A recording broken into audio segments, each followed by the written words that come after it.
He knew exactly what he was doing to me. Tonight, the woman who says she was terrorized by suspected gunman Jared Ramos, breaking her silence and asking us to mask her identity. I would be afraid that he could show up anywhere at any time and kill me.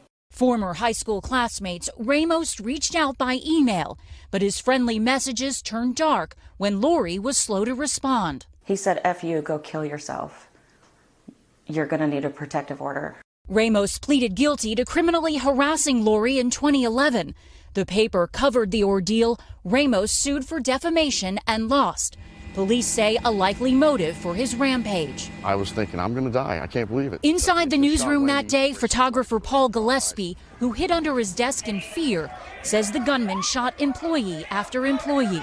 When he stopped hearing gunshots, Gillespie made a run for it. When I started running, I heard him chase me. I heard footsteps behind me. He made it out. 5 of his colleagues did not.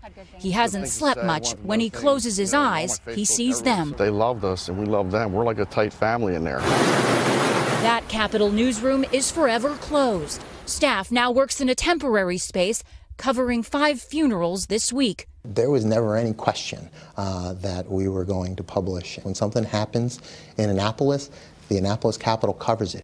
Upholding a profession they love and honoring those who died doing it. Katie Beck, NBC News, Annapolis, Maryland. Hey, NBC News fans, thanks for checking out our YouTube channel. Subscribe by clicking on that button down here and click on any of the videos over here to watch the latest interviews, show highlights, and digital exclusives. Thanks for watching.